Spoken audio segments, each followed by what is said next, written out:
नमस्कार, मेरा नाम कुमार आदित्य हुआ।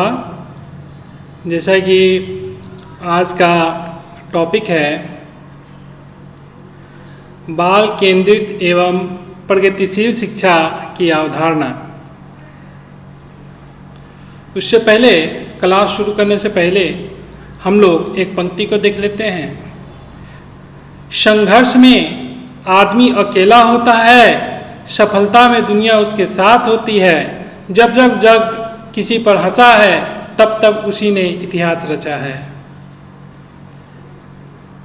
एक बार मैं फिर से यह पंक्ति को दोहरा देता हूँ।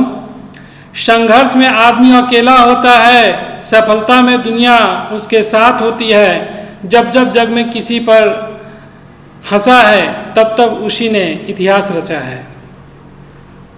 इस पंक्ति से हमें यह सीख मिलती है कि हमें अपने पढ़ाई के प्रति, अपने धर्म के प्रति, अपने निष्ठा के प्रति हमें अडिग रहकर अपने जीवन को सफल बनाना है।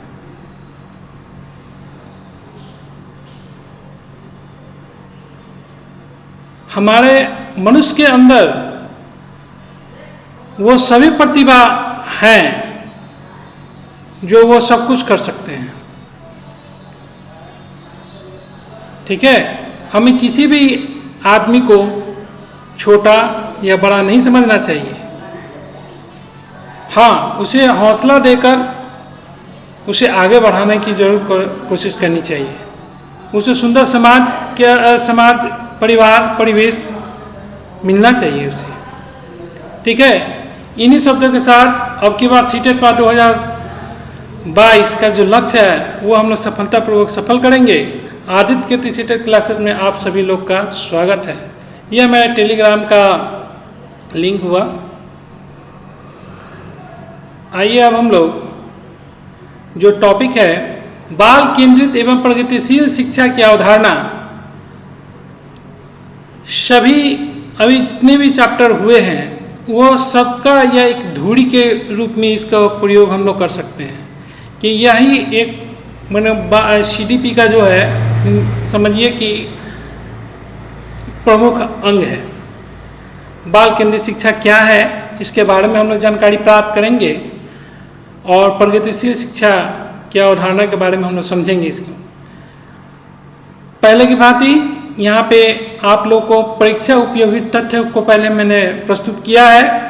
आइए हम लोग एक एक करके इस बिंदु पर चर्चा करते हैं। बाल केंद्रित शिक्षा का उद्देश्य बालक के मनोविज्ञान को समझते हुए शिक्षण की व्यवस्था करना तथा उसके अधिगम संबंधी कठिनाइयों को दूर करना है। अब आप लोग को यहाँ भली भांति मैं स्पष्ट यहाँ पर कर दूँ।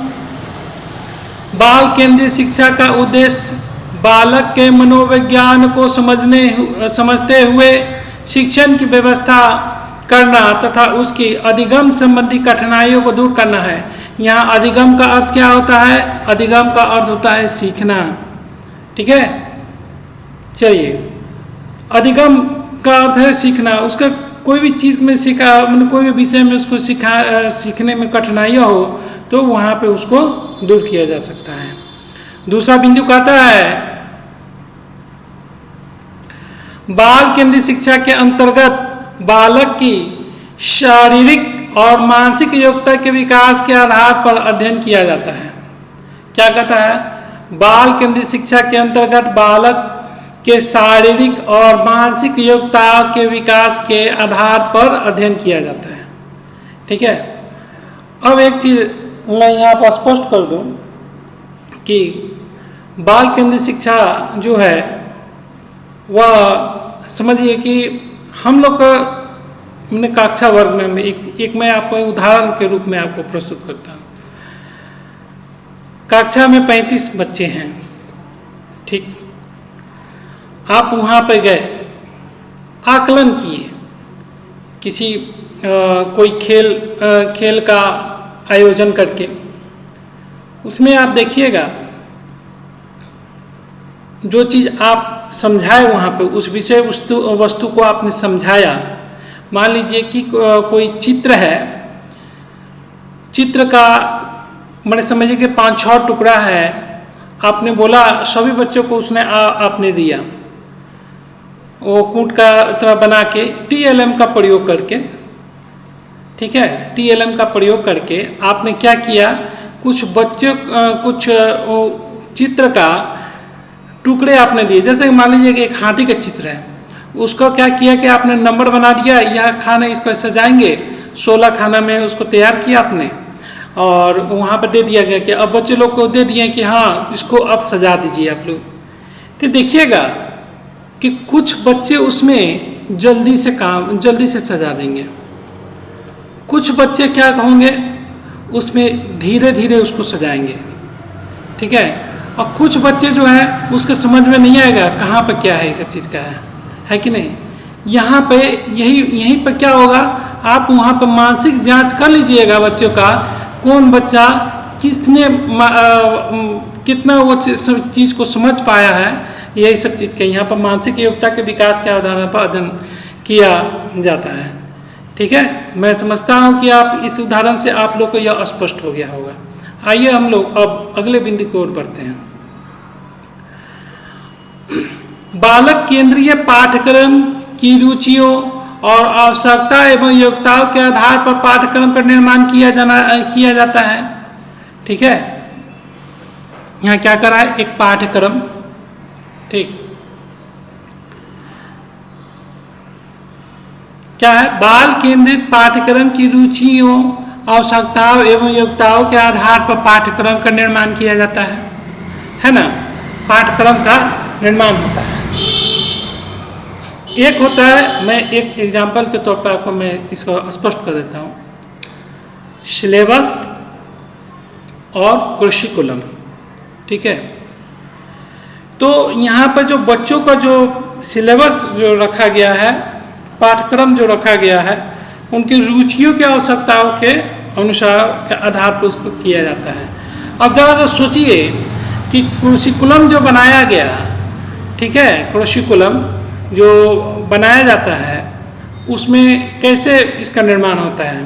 एक पाठ का निर्माण, मैंने कहने का मतलब है कुरिकुलम को तैयार करने के लिए हम लोग किन किन पद्धतियों का उपयोग करते हैं। आपको मैं शायद पीछे के कक्षा में भी आप लोग के इस पर चर्चा किया था, अब एक तरह से आप समझा देता हूँ। मान लीजिए कि कोई गांव है, ठीक है, वहाँ का वातावरण बहुत ही अच्छा है, ठीक, वातावरण वहाँ का अच्छा है, वहाँ का परिवेश भी अच्छा है, वहाँ का रहन सहन, वहाँ का पानी, ये सब चीज़ का रख रखाव, वो जगह स्थान जो भी है वो बहुत ही मनोरमय है, ठीक है। और वहाँ पे क्या हुआ कि कोई चीज़ मैंने प्राकृतिक के हिसाब से वहाँ पर अच्छे अच्छे फूल पौधे, अच्छे अच्छे एक अलग मैंने समझिए कि एक अलग ढंग के फूल वहाँ पर खिल रहे हैं, या कोई भी फूल खिल रहे हैं, ये सब चीज़ समझिए। कुछ ही सब चीज़ करके हमारे संसार में सब जगह का एक ऐसा जगह भी है जहाँ पे पेड़ पौधे कुछ अलग ढंग के उगते हैं, ठीक है। आप लोग नेट पर भी सर्च करिएगा तो वो आपको दिखाई देगा, वहाँ का पेड़ पौधे का डिजाइन अलग ही एकदम रहेगा, लेकिन प्रकृति ही ने उसको वहाँ पर बनाया है, ठीक है। तो वही उस स्थान पर मान लीजिए कि वो गए, वो चीज़ को वो नया उन्होंने देखा, वो सब चीज़ वहाँ के लिए उसको नया था। तो अब वहाँ का क्या होगा, वहाँ के बारे में सरकार क्या करेगी, एक योजना बनाएगी कि हाँ यहाँ पे ये चित्र को, ये सिलेबस को इसको इसमें डालना है। तो वो क्या किया, वहाँ के क्या क्या विशेषता है इसके बारे में वहाँ पे उन्होंने लिखा और उसको सरल बनाया कि बच्चों को यह जानकारी हमको देना है, कौन में पाठ्यक्रम में ये चीज़ को सिलेबस में डालना है, और वो भी पर्यावरण के पाठ्यक्रम में इसको डालना है, ठीक है। इस तरह आप लोग, इस तरह का वो सिलेबस तैयार होगा। चलिए अब हम लोग आगे के बिंदु को और बढ़ते हैं, ठीक। तो यहीं पे यह बिंदु कह रहा था कि बाल केंद्रित पाठ्यक्रम की रुचियां और आवश्यकताओं एवं योग्यताओं के आधार पर पाठ का निर्माण किया जाता है। अब बच्चे के अंदर जब तक उद्दीपन नहीं होगा, उसके अंदर जिज्ञासा नहीं होगा, उस जिज्ञासा उसको होना चाहिए ना कि हाँ इसके आगे क्या होगा। अब इस पाठ में ये रुचि उसको बनाएंगे, रुचिकर हम लोग बनाएंगे उसको, ठीक है। तो उसका अंदर जिज्ञासा उत्पन्न होगा, उसके अंदर वो प्यास जगे कि हाँ अब ये चैप्टर हम बढ़िया से समझ पाए, चाहिए सब चीज़ का समझ इस तरह का। अब प्रत्येक शिक्षक को ये होना चाहिए कि उसके हम खेल विधि के द्वारा, कोई भी विधि के द्वारा उसको हम लोग समझाएं, ठीक है। चलिए, प्रगतिशील शिक्षा का उद्देश्य बालकों में शिक्षा के माध्यम के जनतंत्रीय मूल्यों की स्थापना करता है। प्रगतिशील शिक्षा का उद्देश्य बालकों में शिक्षा के माध्यम से जनतंत्रीय मूल्यों का स्थापना करता है, ठीक। दूसरा अगले बिंदु का आता है जॉन डीवी का प्रगतिशील शिक्षा के विकास में सराहनीय योगदान है। इन्होंने प्रगतिशील शिक्षा में दो तत्व की विशेष महत्वपूर्ण माना है। पहला है रुचि और दूसरा है प्रयास। भारत में गिजभाई बधेका गुजरात के डॉक्टर मारिया मांटेसरी के शैक्षणिक विचारों एवं विधियों से प्रभावित होकर बाल शिक्षा को एक नया आयाम प्रदान किया है। उन्होंने सन 1920 ईस्वी में बाल मंदिर नामक संस्थान की स्थापना की, जिसका केंद्र बिंदु उन्होंने बालक को रखा। देखिए क्या हुआ, भारत में गिजभाई बधेका जो गुजरात के रहने वाले थे, उन्होंने डॉक्टर मरिया के मांटेसरी के शैक्षणिक विचारों एवं विधियों से प्रभावित होकर बाल शिक्षा को एक नया आयाम प्रदान किया। उन्होंने सन 1920 में बाल मंदिर नामक संस्था की स्थापना की, जिसका केंद्र बिंदु उन्होंने बालक को रखा, ठीक है। चलिए अब हम लोग आगे बिंदु पर बढ़ते हैं। बाल केंद्रित शिक्षा। अब हम लोग चैप्टर वाइज के हिसाब से पॉइंट अब हम लोग देखेंगे। बाल केंद्रित शिक्षा में शिक्षा के केंद्र बिंदु बालक होता है। इस शिक्षा व्यवस्था के अंतर्गत बालक की रुचियों, प्रवृत्तियों तथा क्षमताओं को ध्यान में रखकर शिक्षा प्रदान की जाती है। अतः बाल केंद्रित शिक्षा व्यक्तिगत शिक्षण को महत्व देती है, ठीक है। अगली बिंदु की ओर बढ़ते हैं। बाल केंद्रित शिक्षा पूर्णतः मनोवैज्ञानिक है, जिसका मुख्य उद्देश्य बालक का चौमुखी, मैंने कहने का मतलब सर्वग्रीन विकास करना है। अतः हम कह सकते हैं कि बाल केंद्रित शिक्षा के अंतर्गत बालक की रुचियों, प्रवृत्तियों, क्षमताओं का ध्यान रखकर ही संपूर्ण शिक्षा का आयोजन किया जाता है। आइए हम लोग दूसरे बिंदु, बाल केंद्रित शिक्षा के उद्देश्य।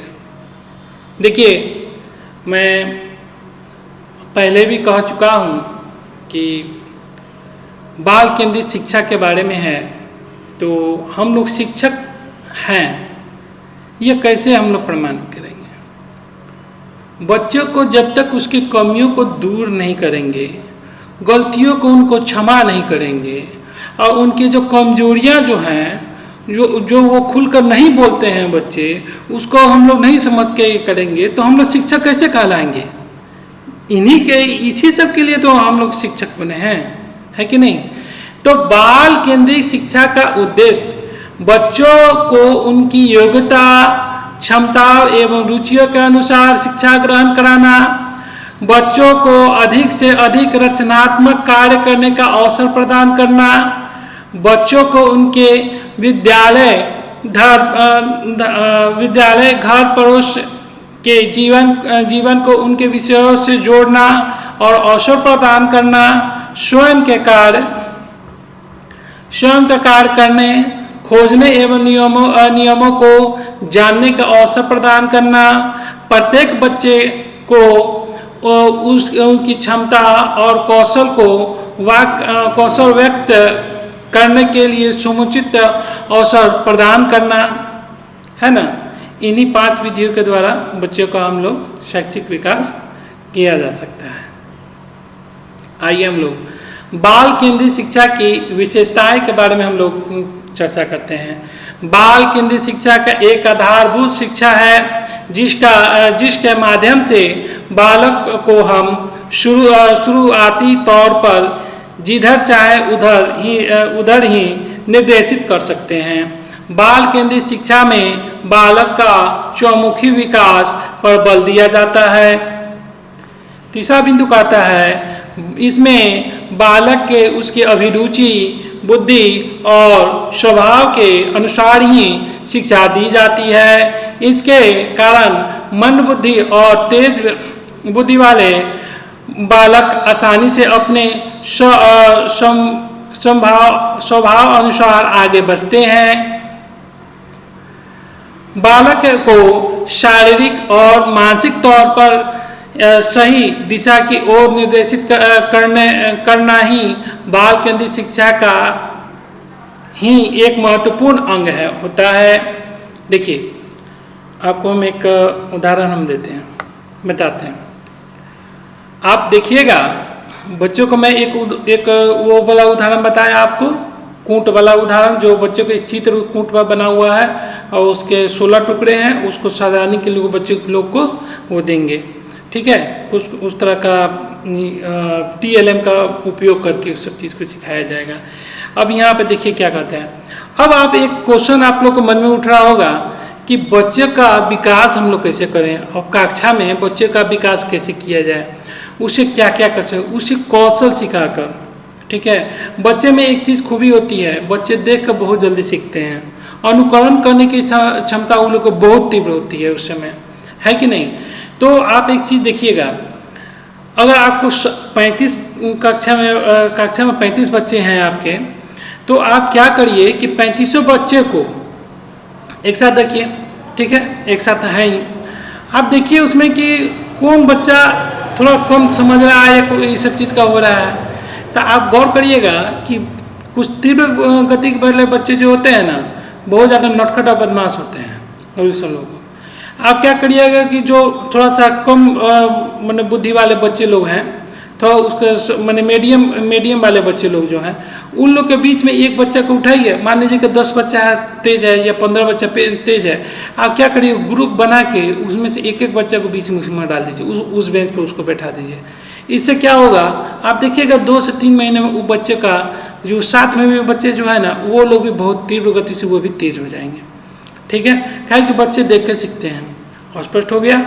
चलिए, वही सब चीज़ के बारे में कर रहे हैं। और मानसिक कौशल विकास होना चाहिए, उसे चित्र बनाने के लिए कहना चाहिए, उसे और भी कुछ घर से बनवा कर लाने के लिए कहना है। जैसे कि मान लीजिए कि मोर का अगर कोई फोटो है, चित्र है, तो वो घर से वो बना के लेके आएगा।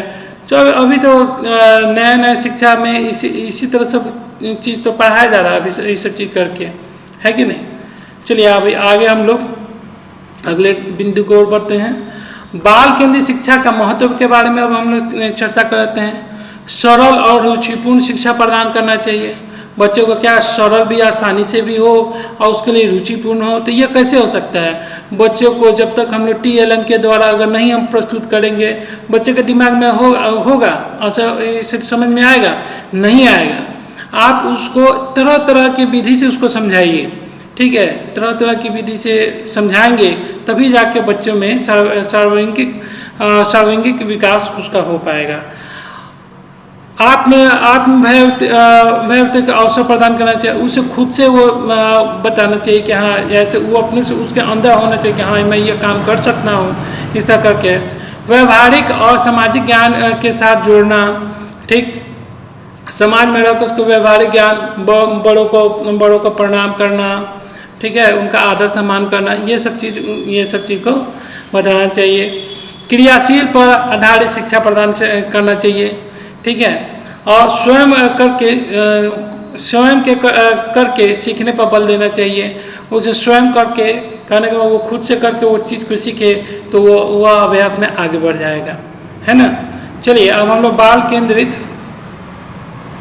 शिक्षा में शिक्षक की भूमिका, और मैं पहले भी स्पष्ट किया हूँ कि बाल केंद्रित शिक्षा में शिक्षक की भूमिका क्या अहम भूमिका है, महत्वपूर्ण भूमिका है। वही तो है समाज के निर्माण करने वाले तो वही लोग हैं, शिक्षक ही हैं जी। शिक्षा का अर्थ यही है, मैंने कहने का मतलब शिखर तक ले जाने वाला, छ से क्षमा करने वाला, क से कमजोरी को दूर करने वाला, है कि नहीं। और यहाँ पर ये बाल केंद्रित में उसके कमजोरियों को दूर कर, मैं तो स्पष्ट रूप में आपको पहले भी मैं बता चुका हूँ। बाल केंद्रित शिक्षा में शिक्षक का बालकों का सहयोग तथा मार्गदर्शन के रूप में होता है, अतः वह बालकों को का सभी प्रकार के मार्गदर्शन करता है और विभिन्न क्रियाकलापों को क्रियान्वित करने में सहायता करता है। शिक्षक का उद्देश्य बालक को केवल पुस्तक का ज्ञान प्रदान करना मात्र ही नहीं, बल्कि उसे बाल केंद्रित शिक्षा का महानतम लक्ष्य बालक का सर्वांगीण विकास करना है। ठीक है, अतः यह कहना उचित होगा कि शिक्षक वह धुरी है जिस पर संपूर्ण बाल केंद्रित शिक्षा कार्य करता है। बाल केंद्रित शिक्षा की सफलता शिक्षक की योग्यता पर निर्भर करती है। मैं समझता हूं कि यह बिंदु आप लोग को स्पष्ट हो गया होगा। यहाँ शिक्षक की भूमिका को समझिए कि कितनी बड़ी भूमिका है। बाल केंद्रित शिक्षा के सिद्धांत, अब इसके सिद्धांतों को, बाल केंद्रित शिक्षा के सिद्धांत निम्नलिखित हैं। क्रियाशील सिद्धांत, किसी भी क्रिया को करने में छात्र के हाथ पैर और मस्तिष्क सब क्रियाशील हो जाता है, अर्थात छात्र की एक से अधिक ज्ञान इंद्रियों व एक से अधिक काम इंद्रियों का प्रयोग होने से छात्र द्वारा किया गया अधिगम बहुत ही प्रभावी हो जाता है। प्रेरणा का सिद्धांत, नैतिकता, मैंने यहाँ नैतिकता की कहानियों, नाटकों आदि द्वारा बालकों में प्रेरणा भरनी चाहिए। इसके लिए महापुरुषों तथा वैज्ञानिक आदि का उदाहरण सदा प्रेरणादायक होता है। इसका मैं एक उदाहरण आपको स्पष्ट करता हूँ। नैतिकता का अर्थ क्या होता है? प्रेम, स्नेह, देश प्रेम, है कि नहीं, दया की भावना, ये सब है।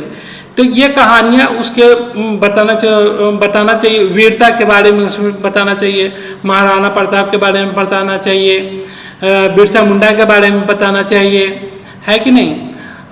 महात्मा गांधी, जवाहरलाल नेहरू, सरदार वल्लभ भाई पटेल, चंद्रशेखर आज़ाद, सरदार भगत सिंह, उसके बाद सुखदेव, सदगुरु, ये वीर सावरकर, है कि नहीं। इन सब महापुरुषों के बारे में बच्चों को जानकारी देना चाहिए, उनकी वीरता गाथा को कहानी के द्वारा हमें प्रस्तुत करना चाहिए। और वैज्ञानिक में आप आ जाइए, अभी हमारे पूर्व राष्ट्रपति डॉक्टर APJ अब्दुल कलाम, है ना, उन्होंने उनका अगर देखा जाए तो उनकी एक किताब है अग्नि की उड़ान। यह किताब को जरा सा आप लोग पढ़िएगा ध्यान से, ये सब चीज़ें, ये सब प्रेरणादायक है। उन्होंने ये सब चीज़ मिसाइल मैन के नाम से भी उनको जाना जाता है। आइए अब हम लोग आशा करते हैं यह बिंदु को आप लोग स्पष्ट रूप से समझ गए होंगे। रुचि का सिद्धांत, रुचि में क्या है? हमारे अंदर का जो जिज्ञासा है ना, उद्दीपन है, उसके बारे में यहाँ पे रुचि कार्य करने की प्रेरणा देती है। सफल रूप से शिक्षण बालक की रुचि के अनुसार दिया जाना चाहिए। अब एक चीज़ मैं स्पष्ट रूप से कहते हैं, यहाँ पे शिक्षा का जो भी चीज़ है ना, जब तक हम लोग विषय वस्तु बच्चों को जब तक हम लोग जानेंगे नहीं कि हाँ इस बच्चों को क्या ये सब चीज़ क्या है, कहने का मतलब है कि एक आप ऐसा पाठ्यक्रम तैयार करिए जिसमें बच्चे खुद से रुचि ले, सारे विषयों का आप एक करिए, तैयारी करिए ऐसा कि हाँ बच्चे इसमें इसका रुझान जा रहा है, हाँ विज्ञान की तरफ मैं जाऊँगा। कोई कहता है मैं एक क्या कहते हैं उसको, अकाउंटेंट के में इसमें जाऊँगा, ठीक है। कोई कहता है कि मैं बायोलॉजी के क्षेत्र में जाऊँगा, कोई वैज्ञानिक के क्षेत्र में जाएगा, है कि नहीं। इस तरह के बच्चों में रुचि उत्पन्न होना चाहिए। चयन का सिद्धांत। अब क्या होता है, बच्चे उसमें क्या करते हैं, चयन करते, मैंने चयन करने का मतलब चुनने का।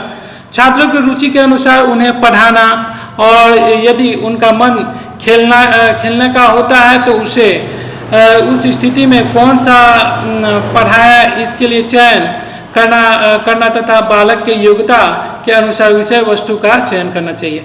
अब मैं आपको यहाँ पर स्पष्ट कर देता हूँ। एक यह चयन में बच्चे को अगर खेल के प्रति अगर रुचि है तो उन्हें सारे विषयों का, मैंने खेल के जितने भी खेल होते हैं उसके लिए एक विषय बना हुआ है शारीरिक शिक्षा, ये फिजिकल एजुकेशन है ना।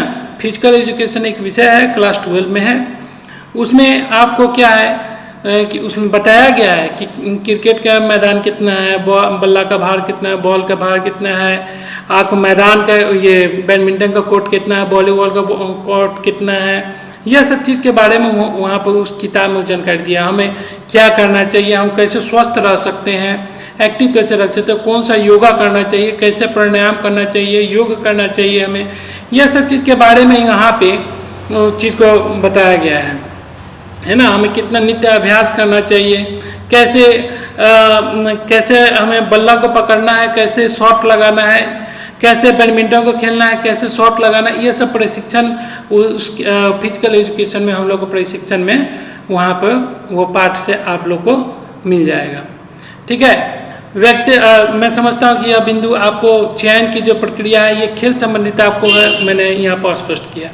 व्यक्तिगत भिन्नताओं का सिद्धांत, प्रत्येक छात्र की बुद्धि लब्धि अलग अलग होती है और प्रत्येक बच्चे का जो IQ लेवल है ना वो अलग अलग होता है। अतः अध्यापन के समय उसकी इस विभिन्नता का ध्यान रखना चाहिए। ठीक है, इसे क्या है, बुद्धि लब्धता के अनुसार ही बच्चे का ध्यान रखकर उन्हीं विषय वस्तु पर उसे विशेष ध्यान देना चाहिए, उसकी रुचि के अनुसार उसे बताना सिखलाना चाहिए। अब हर किसी को तो एक चीज़ के अनुसार जो है वो चीज़ तो समझ नहीं पाएगा, उसको धीरे धीरे उस अवस्था में उसका ढालना चाहिए। हम लोग बाल केंद्रीय शिक्षा में बच्चे को जिस तरह चाहे उस तरह रख सकते हैं, जिस तरह की शिक्षा देना चाहे उस तरह का हम लोग निर्माण कर सकते हैं। ये सब चीज़ भूमिका जो है वो शिक्षक की भूमिका होती है और माता पिता की प्राथमिक भूमिका होती है, लेकिन हम लोग विद्यालय में प्राथमिक भूमिका हम लोग शिक्षक की होती है। चलिए आइए अब हम लोग बाल केंद्रीय शिक्षा के अंतर्गत पाठ्यक्रम का स्वरूप के बारे में हम लोग चर्चा कर लेते हैं। बालक के सार्वजनिक विकास का उसी दिशा व्यवस्था सुंदर बनाने के लिए अच्छे पाठ्यक्रम बनाने की आवश्यकता होती है। ठीक है, जिसका स्वरूप का निम्न प्रकार होना चाहिए। पाठ्यक्रम कैसा होना चाहिए, लचीला होना चाहिए, वातावरण के अनुसार होना चाहिए, है कि नहीं। मैंने यह बिंदु पर मैंने चर्चा किया है, पहले भी आपको बताया है। पाठ्यक्रम जीवन के उपयोगी होना चाहिए, जीवन से हमारा जुड़ा होना चाहिए। पाठ्यक्रम पूर्व का ज्ञान पर आधारित होना चाहिए। ठीक है, क्रियाशीलता के सिद्धांत के अनुसार होना चाहिए। पाठ्यक्रम छात्रों की रुचि के अनुसार होना चाहिए। पाठ्यक्रम बालकों के मानसिक स्तर के अनुसार होना चाहिए। पाठ्यक्रम में व्यक्तिगत विभिन्नता का ध्यान रखना चाहिए, है कि नहीं। ये आपका सिलेबस के बारे में हो गया। प्रगतिशील शिक्षा के बारे में हम लोग चर्चा करेंगे। प्रगतिशील क्या है? प्रगतिशील माने हमेशा निरंतर प्रगति, निरंतर बढ़ते रहने वाला जो ये सब चीज़ का है, गति जो है ना। शिक्षा का एक सामाजिक आवश्यकता है कि जिसके उद्देश्य व्यक्ति के समाज दोनों का विकास करना है। अतः ऐसी शिक्षा व्यवस्था जो समाज के लिए प्रगति रास्ता तैयार करके प्रगतिशील शिक्षा कहलाती है। ठीक है, क्या कह रहा है? शिक्षा एक सामाजिक आवश्यकता है जिसका उद्देश्य व्यक्ति के समाज दोनों का विकास करना है, व्यक्ति का भी और समाज का विकास दोनों को करना है। अतः ऐसी शिक्षा व्यवस्था जो समाज के लिए प्रगति का रास्ता तैयार करता है करे, और प्रगति से वही से जो है करे, उसे हम प्रगति शिक्षा कहलाती है।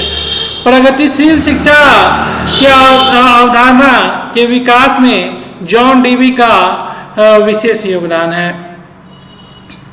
बाल केंद्रित शिक्षा का समर्थन जॉन डीवी ने किया। प्रगतिशील शिक्षा यह बतलाती है कि शिक्षा बालक शिक्षा के लिए नहीं, अतः शिक्षा बालक के निर्माण न कि बालक की शिक्षा का है, बालक के शिक्षा का है। देखिए, मैं एक बार ये बिंदु को फिर से मैं दोहरा देता हूँ। बाल केंद्रित शिक्षा का समर्थन जॉन डीवी ने किया। प्रगतिशील शिक्षा यह बताती है कि शिक्षा बालक के लिए है, बालक शिक्षा के लिए नहीं, अतः शिक्षा बालक का निर्माण करेगी, न कि बालक की शिक्षा का। ठीक है, बिंदु हमको लगता है स्पष्ट हो गया। इसलिए शिक्षा का उद्देश्य ऐसा वातावरण तैयार करना होना चाहिए जिसके प्रत्येक बालक को सामाजिक विकास का अवसर मिले। ठीक है, सामाजिक अवसर मिले।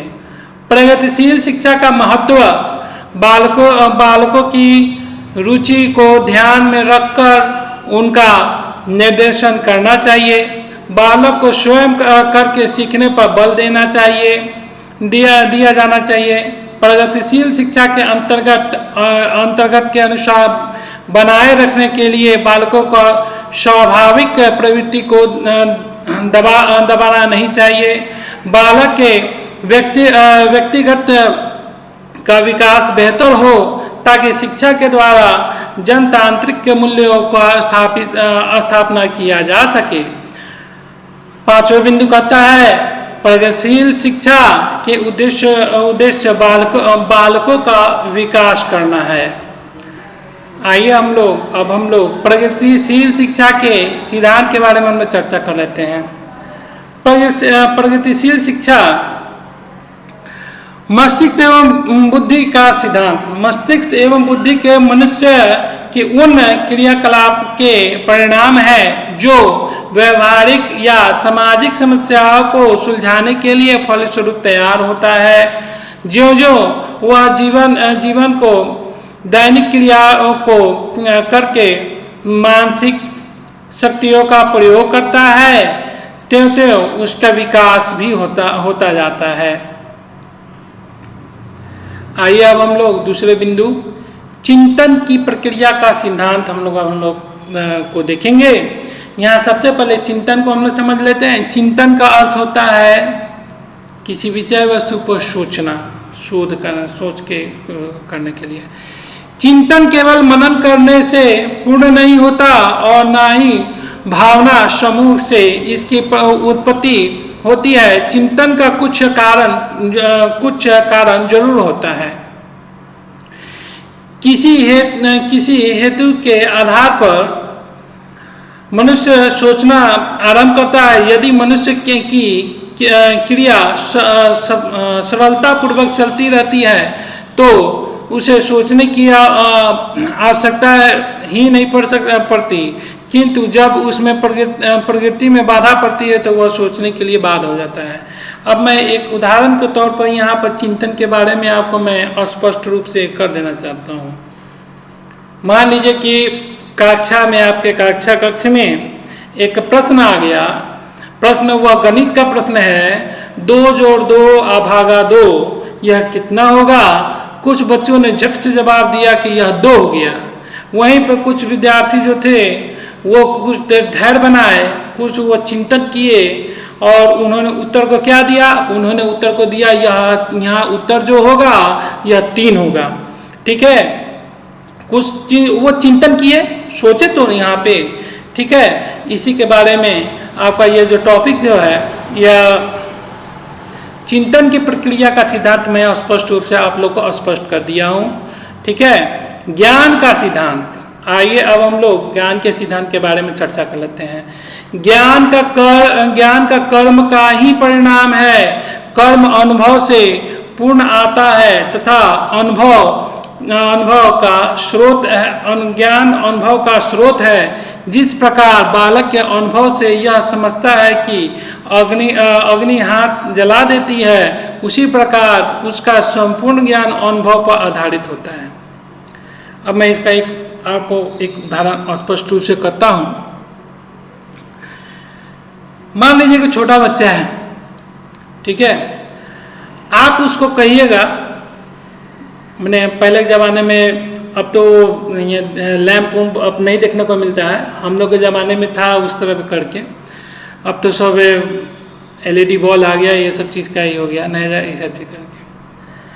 तो हम लोग लैंप रखा हुआ है, माँ बच्चे को कह रही है कि बेटा उसको मत छूना, लेकिन बच्चे क्या है, वो तो उसका क्यों मना कर रही है, और वो सोच के वो जाके क्या करेगा, छुएगा। अब जैसे छुआ, उसका हाथ जला, वो समझ गया, अनुभव कर लिया वहाँ पे क्या, हाँ इसको छूने से क्या होता है, हाथ में दर्द होता है या जलन होता है। ठीक है, मैं समझ सकता हूँ कि यह बिंदु आप लोग को स्पष्ट रूप से समझ में आ गया होगा। आइए अब हम लोग अगले बिंदु की ओर बढ़ते हैं। अगला बिंदु जो है सर्व शिक्षा अभियान है। ठीक है, सर्व शिक्षा अभियान से आपका है। सर्व शिक्षा अभियान प्राथमिक शिक्षा के सार्वभौमिकरण के संबंधित प्रमुख कार्यक्रम है। इसके इसी सभी के लिए शिक्षा अभियान के नाम से जाना जाता है। क्या है सर्व शिक्षा अभियान का अर्थ क्या है? सभी के लिए शिक्षा का अभियान के नाम से जाना जाता है। इस अभियान के अंतर्गत सब बढ़े का नारा दिया गया था। क्या सर्व शिक्षा अभियान के अंतर्गत क्या दिया गया? सब बढ़े का नारा दिया गया था। सर्व शिक्षा अभियान भारत सरकार द्वारा 2000 और 2001 के प्रारंभ किया गया था। कस्तूरबा गांधी बालिका विद्यालय योजना की शुरुआत सन 2004 में की गई थी। इसके अंतर्गत समस्त लड़कियों को प्राथमिक शिक्षा देने का सपना दिखाया गया था। बाद में यह योजना सर्व शिक्षा अभियान के साथ विलय हो गई, वो सर्व शिक्षा अभियान के साथ मिल गया। आइए हम लोग इसके बिंदु को देख लेते हैं। वर्ष 2007 तक 5 वर्ष की आयु वाले बच्चे की प्राथमिक शिक्षा पूरी करवाना, वर्ष 2010 तक 8 वर्ष की आयु वाले बच्चे को प्रारंभिक शिक्षा पूरी करवाना। ठीक है, सर्व शिक्षा अभियान के अंतर्गत उन बस्तियों में नए स्कूल बनाने का प्रयास किया जाता है जहां बुनियादी स्कूल शिक्षा की सुविधा उपलब्ध नहीं है। इसके अंतर्गत अतिरिक्त कक्षा, पीने का पानी, शौचालय, रखरखाव, स्कूल सुधार तथा अनुदान के माध्यम से वर्तमान स्कूल बुनियादी ढांचे में सुधार करना है। यह बुनियादी जीवन कौशल सहित गुणवत्ता युक्त प्रारंभिक शिक्षा मुहैया कराता है। इस अभियान के अंतर्गत लड़कियों एवं विशिष्ट आवश्यकता वाले बच्चे पर ध्यान दिया जाता है। इस अभियान के अंतर्गत अगला बिंदु जो है, इस अभियान के अंतर्गत कंप्यूटर के हिंदी में हम लोग संगणक कहते हैं। ठीक है, शिक्षा पर बल दिया जाता है। इसके अंतर्गत डिजिटल अंतर को समाप्त करने का प्रयास किया जाता है। उसके बाद हम लोग नेक्स्ट टॉपिक है। सबसे पहले मैं यहाँ पे एक और आप लोग को प्रस्तुत कर दूँ एक बिंदु। हमने इसको किया है, फिर से मैं थोड़ा सा दोहरा देता हूँ।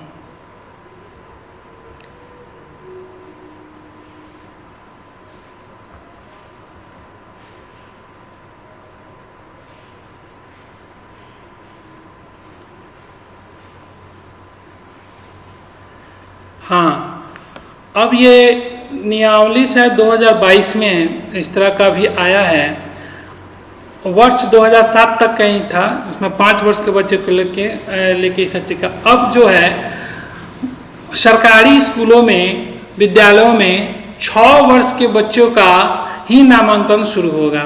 इसके पहले वो आंगनवाड़ी केंद्र में उनका प्रशिक्षण होगा बच्चों का।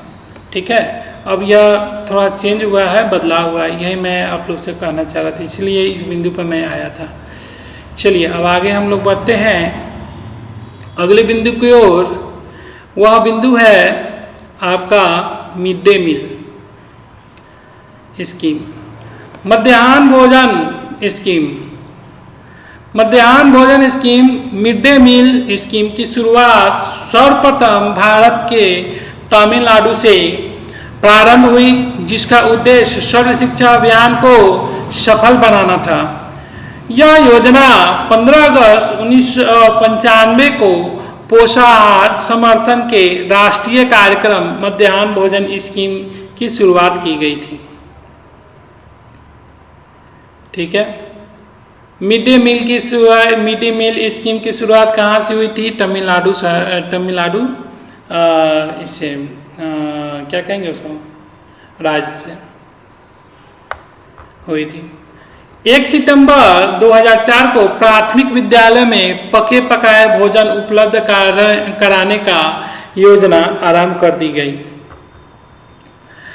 पौष्टिकता सुनिश्चित करने के लिए यह तय किया गया कि भोजन कम से कम 4.5 कैलोरी व 12 ग्राम प्रोटीन वाले हो। भोजन पकाने का कार्यक्रम पंचायतों के देखरेख में किया जाता है। मध्याह्न भोजन में कम से कम 200 दिन उपलब्ध कराया जाता है। मैं एक चीज़ यहाँ पर स्पष्ट रूप से कर दूँ, खाना का जो है ना मिड डे मील जो भी है, उसका देखिए मुख्य उद्देश्य क्या है? बच्चों में जो विकास जो है, बच्चे पौष्टिक चीज़ अगर नहीं खाएंगे तो उनके अंदर बीमारी के रोग का लड़ने की क्षमता कैसे उत्पन्न होगी, है कि नहीं? तो बच्चे का पौष्टिक भोजन मिले, इसके लिए उन्होंने वहाँ के जितने, एक मैं उदाहरण के रूप में आपको स्पष्ट करता हूँ। तमिलनाडु में क्या हुआ कि वहाँ पे जितने भी छोटे छोटे बच्चे लोग थे, मैंने 5 से 6 वर्ष के जो सरकारी, यह योजना का लाने का एक ही उद्देश्य था कि बच्चे, क्या होता था ना कि बच्चे स्कूल को छोड़कर चले जाते हैं, बच्चे नाम तो लिखवा लेते हैं लेकिन पढ़ने नहीं आते हैं। इससे क्या फ़ायदा हुआ कि बच्चे अब वहाँ पे जो है आके स्कूल में, विद्यालय में खाने तो लगे। गरीब के बच्चे थे, असहाय के बच्चे थे, कुछ मैंने मध्यम परिवार के बच्चे थे, है कि नहीं? तो वो लोग का एक रोटी का खाना मैंने खाने के लिए उन लोग को बहुत दिक्कत होता था। तो यह योजना जब आई तो उससे क्या हुआ कि अच्छा ठीक है, पहले तो ये योजना में आपको चावल और गेहूँ भी मिलता था, तो उस लोग को, बच्चे लोग को मिल जाता था। उसके बाद पोषाहार के योजना में इस सब चीज़ को किया गया। लेकिन अभी क्या है कि यह योजना जो जब ये लाया गया, उससे क्या हुआ कि बच्चे खाने के माध्यम से आएंगे। यह योजना तो 200 दिन तक चल रहा है कि नहीं? अब बच्चों में देखा गया कि हाँ, गुणवत्तापूर्ण उनको दाल देना है, फिर से दाल के साथ उसके बाद अंडा भी चलाना, प्रोटीन यहाँ बता भी दे ना, भोजन में कम से कम 4.5 ग्राम कैलोरी होना चाहिए, 12 ग्राम प्रोटीन वाला भी होना चाहिए, है कि नहीं? यह भोजन, पका भोजन उन लोग को मिलना चाहिए। तो वहाँ पे ग्रामीण पंचायत वाले जितने भी हैं वो लोग को वहाँ पे बहाल होता है और वो लोग खाना बनाती हैं। खाना बना के और उसके बाद क्या होता है तो बच्चे लोग स्कूल में आने लगे। यह एक चीज़ था कि बच्चे स्कूल में तो आए कम से कम पढ़ने के लिए, यह योजना के लिए। अब इसमें क्या हुआ कि बच्चे एक टाइम का तो खाना तो खा लेते थे। यह सब योजना को देखकर उनके क्षतिपूर्ति के लिए यह योजना को ले आया गया। इससे क्या हुआ कि बच्चे स्कूल आने लगे और उनमें क्या विकास होने लगा, है कि नहीं? शिक्षा के प्रति जागरूक हुए बच्चे। आइए हम लोग अब अगले बिंदु की ओर बढ़ते हैं। शिक्षा का अधिकार अधिनियम 2009, राइट टू एजुकेशन रूल 2009।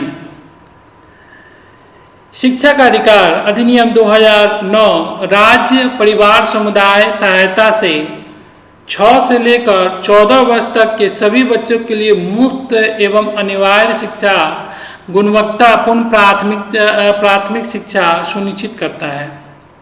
ठीक है, यह अधिनियम मूलतः 2005 के शिक्षा के अधिकार विधेयक संशोधन के रूप है। वर्ष 2002 में संविधान के 86वें संशोधन द्वारा अनुच्छेद 21A के भाग 3 के माध्यम से 6 से 14 वर्ष तक के बच्चे के सभी को मुफ्त एवं अनिवार्य शिक्षा उपलब्ध का प्रावधान किया गया था। क्या कहता है यह बिंदु? कहता है यह अधिनियम 2005 में लागू किया गया। ठीक है, शिक्षा अधिकार विधेयक संशोधन के रूप में 2002 में 86वें संशोधन द्वारा 21A के भाग 3 के माध्यम से 6 से 14 वर्ष के बच्चे